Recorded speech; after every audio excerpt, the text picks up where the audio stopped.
I'm going to use this comment to teach you guys how I do critical research and use Google, critically thinking, use Google so that I come out with a competent answer. Now, most people know that my videos are about why I left religions, focus on Christianity, because that is the one that I deconstructed from. But every now and then I get somebody who does not argue the point of the video, but they want to talk about me smoking cigars. Now, I understand that the world has people thinking that cigars is the primary cause of death in this world and that is such a destructive thing. But if you actually did some competent research, and you'll recognize that cigar smoking is one of the least causes of death in the world. Cigarette smoking period, is one of the least causes of death in the world, but so much emphasis is placed on it because it's easy to convince people of that one, because the overwhelming majority of people on the planet do not smoke at all, which is an interesting point. The overwhelming majority of people on the planet do not smoke. And since 1950s, the amount of people who actually smoke has decreased by 40%. And cigar smokers only represents 3.5% of those people who smoke, period. So let's think about that. I mean, no, 3.5% of the people who smoke, out of the American population, only 3.5% smoke cigars. So what does that mean as far as me smoking cigars and my health, and somebody like Mark Jackson, who first I wasn't sure where his point was coming from, since he didn't address it to me, but addressed it to Mabongini. I hope I'm saying your name right. And he said, sure, just like it got George Burns. We're going to get to that in just a minute. So when you use critical research in understanding cigars, instead of just going based on what you've seen on television or what you get word of mouth, then you will understand that out of all the deaths that are in the world, 8 billion people, only 7.4 million are attributed to tobacco use. So what is the number on that? Because 7.4 million, that's a lot of people, right? But when you compare that to 8 billion people, it comes out to 0.08% of the people in the world die because of the use of tobacco.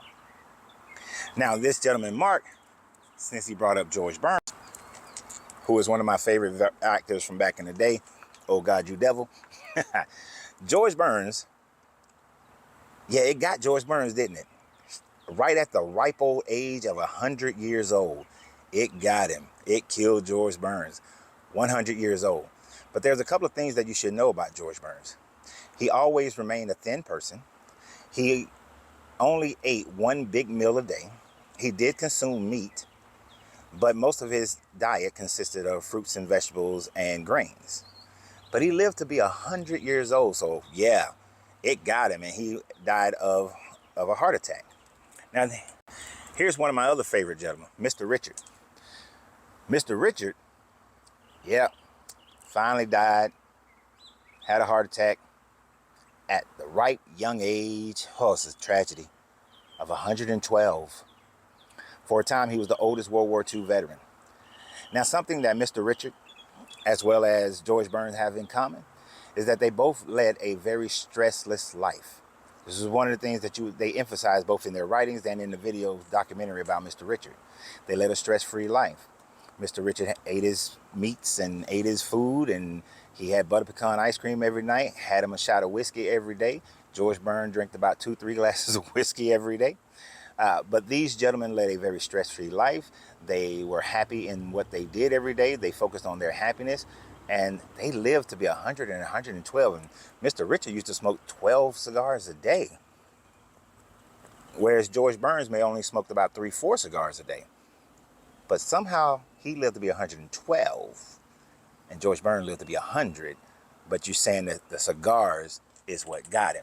Now, if you did any kind of research, then one of the things that you would recognize that the leading cause of death in the world, and especially in America, is heart disease. So what is the problem here? Heart disease. Now, can you link cigarette smoking and cigar smoking to heart disease? You can, sort of. And it does put stresses on the heart. I will give you that. But one of the things that you had posted, Mbunge, is that cigars have the same amount of toxicity and carcinogens that cigarettes do.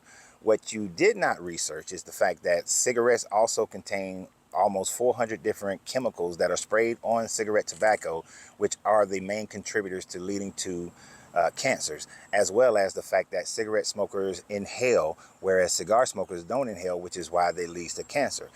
Cigar smokers are very less likely, only about 8% chance of gaining any type of cancer, and most of the time that type of cancer is mouth cancer or esophageal cancer. So the other types of cancer that mainly kill most smokers, cigar smokers do not get.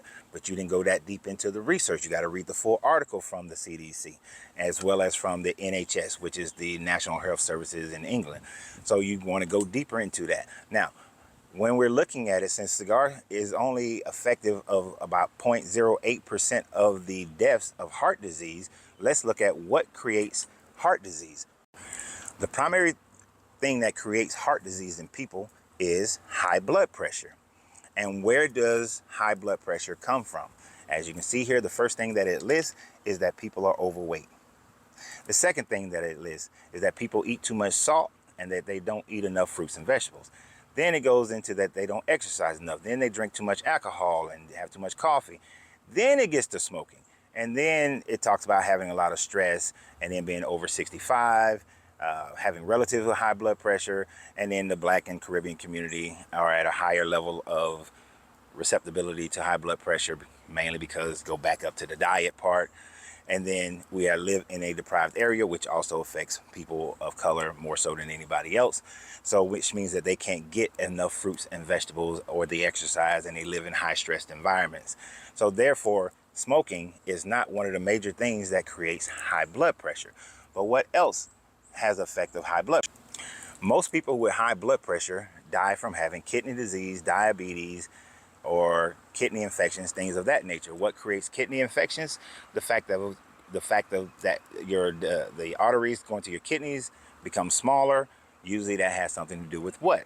Your diet.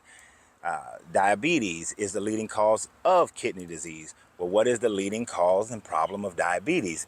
It is the fact that a person is not eating healthy, the fact that the person may have insulin resistance, and that could be hereditary. Those are your two primary things that creates diabetes. Smoking wasn't even named as far as what creates high blood pressure, as well as what creates kidney disease or diabetes when you actually go deeper into the research. So what does all of this lead up to? The fact that the overwhelming majority of the people on the planet who die of heart disease are dying of heart disease because of high blood pressure, kidney disease, diabetes, which all are linked to your lifestyle as far as what you eat, what you consume. It has absolutely very little to do with cigar smoking or cigarette smoking, but the media will drive you into thinking that it all is all about cigar smoking and cigarette smoking.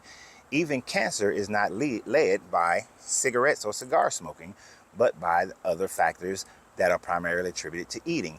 What is the thing that most people consistently and continuously eat? And this is where I will probably get censored. It is because the overwhelming majority of people have an unhealthy diet of taking up too much sodium, and a lot of that sodium comes from their consumption of flesh.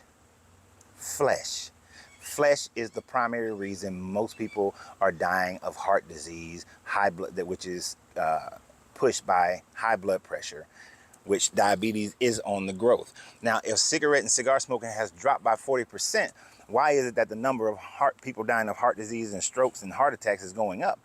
Because people are consuming more and more flesh. So the consumption of flesh is the primary reason that people are having these issues. But of course, the meat industry will not allow for articles to talk about that directly. Instead, it has to be spoken about indirectly by just speaking about heart disease, high blood pressure. But any type of research will demonstrate to you that heart disease and high blood pressure comes from your diet. And when you look at the primary diet of most people in the world, an over proportionate amount of meat is consumed, and the majority of people, especially Americans, are overweight like a motherfucker. And I mean to say it that way. That is the biggest problem that we have. We have food deserts. We have people who are not able to get enough fruits and vegetables, and then just the all-out rejection of fruits and vegetables and the consumption of processed foods, which are very high in sodium, which leads to heart disease and high blood pressure. So, sir, although I appreciate your concern is misplaced. The fact that I have recently went back to eating a primary vegetarian diet will supersede anything that this could ever cause. But you have a great day. And remember always, you got to free yourself to be yourself, because your greatness is none